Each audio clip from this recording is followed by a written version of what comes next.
The sun, the moon, the planets were set in crystal spheres. An old Wild West story. All right. Back to the hauntings, though. I want to spend the night somewhere that has hauntings. I really do. I want to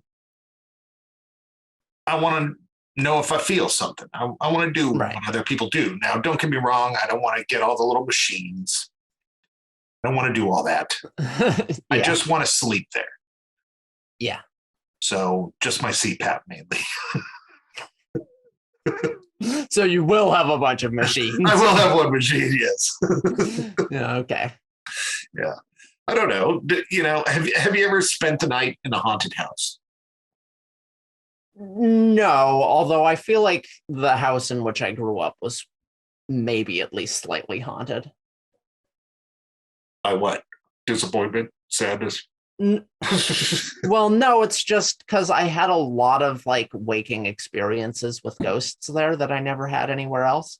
And when I say with ghosts, I mean seeing glowing white figures. So obviously there's all kinds of things about sleep paralysis. That's obviously what it is. But also I've never experienced any of the sleep paralysis hallucinations anyplace other than that house. And also, so there was one time when I was a really little kid, and this was probably a dream or something, probably, right? But I remember waking up in the middle of the night and being unable to get back to sleep and looking over the side of my bed, and this hand came up, and I reached out and I just sort of held the hand for a little bit, and then it sort of snaked back down. And then the next morning, I'm like, haha, Brian, real funny, to my brother, hiding under my bed, because he would sort of play pranks on me while I was sleeping. He did that twice or something.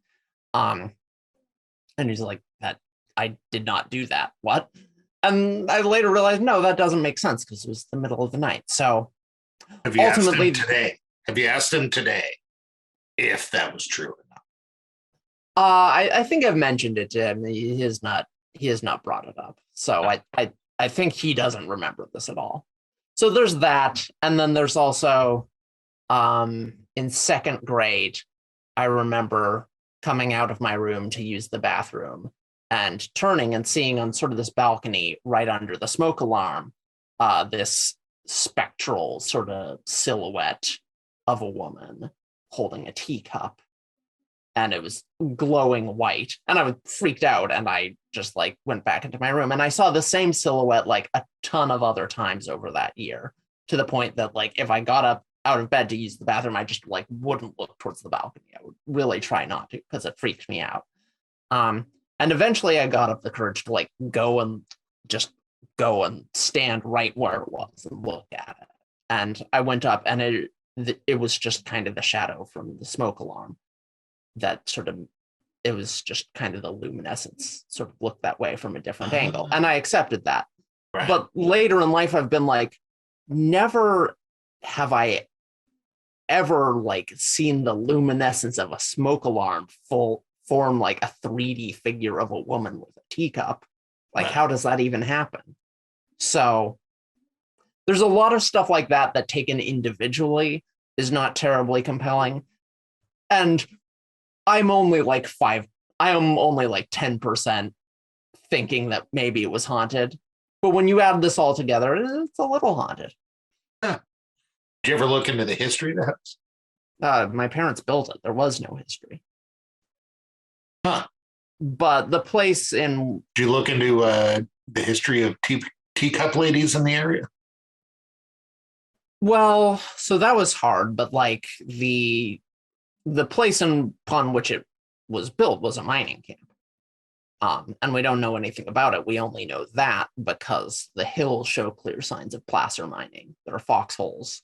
And there are rocks that have been carved in such a way to have posts put on them. So it was, we know it was at some point in the gold rush, a mining camp, because there's a creek down behind the house and the people panned for gold there. So that's my pet theory as to where any ghosts might hail from in terms of the haunting, is they were miners.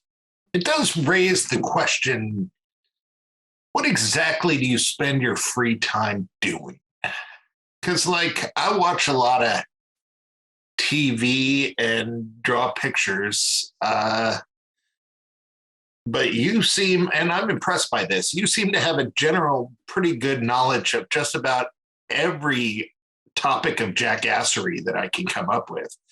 You might need to give yourself a little vacation. Take a little vacation.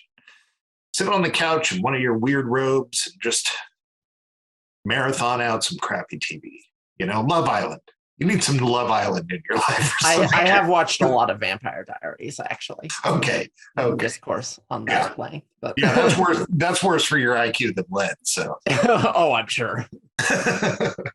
No, I believe that it's useful to turn your brain off. But well, I think the point of what I was saying is I always am impressed at the amount of knowledge that you're capable of retaining, even the reference to. I mean, I understand you don't have the numbers in there maybe necessarily, but you're able to reference stuff. It's like, I do not have a memory at all. You know, my wife, I think is literally a genius. And the reason why I think she's a genius is because she can solve any problem that's put in front of her.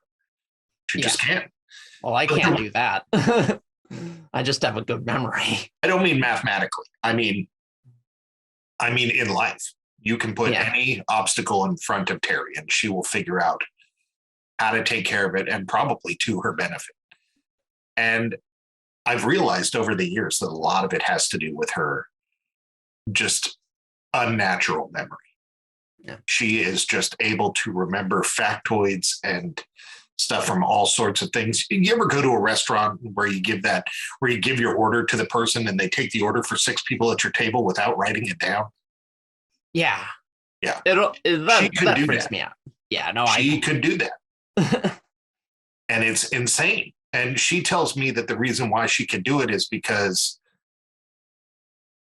for the same reason why I can, that I basically fill my brain with a bunch of useless dribble while she... Well, look, so basically she's taking a hit for the team. She remembers all the crap so that I can dream about nothing. I think I follow the news to a much greater extent than a lot of people. Well, not even the news, really. I think I follow politics to a much greater extent than most people do. So I've got a lot of like statistics and stuff kicking around, and I've read a lot more, I think, than most people have about just sort of arguments pro and con on issues and all that kind of thing, but like not to a useful level on any of it. I think I am firmly, I am either in the Dunning-Kruger like peak or the valley on basically everything I know. I'm not at the long plateau of experthood on really anything. Yeah, well, I was thinking about that. Dunning-Kruger. Yeah, Dunning-Kruger. Dunning-Kruger scale, and that it's very much like a fractal because, so here's our scoop, right? And here's everything you know and don't know about drawing with a pencil. And so I'm going to use something I do. So here's everything you know and don't know about drawing with a pencil. And then within that, here's everything that you know and don't know about drawing with that 2B pencil. Yeah. And then within that, 4H pencil. And then within that, using a tortillon. And then within that, different page textures. And so it's constantly zooming in and out. You're constantly in multiple stages of being an absolute idiot and genius at the same time. It's true. I mean, writing is the same way. I think I can write decently well, but ask me to write like a Regency romance, I don't think I would be very good at that, right? There's just so many different genres in writing. Right. Yeah.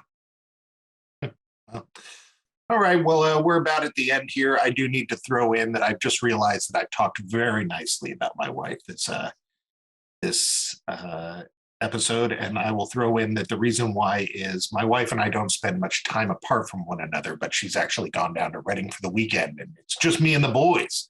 Oh no! Me and the cat and the dog. And my wife. I knew that's what you meant by the boys. What? I knew that was what you meant by the boys. The cat, the dog, and my daughter. No, my Those are daughter's the boys. no, Oh, your daughter's also gone. Yeah, so I miss my little family. So that must be why I'm talking so nice about it. Nice. All right, you're listening to Radio Wasteland. I've been Chauncey, she's been Kara, and you've been tolerable.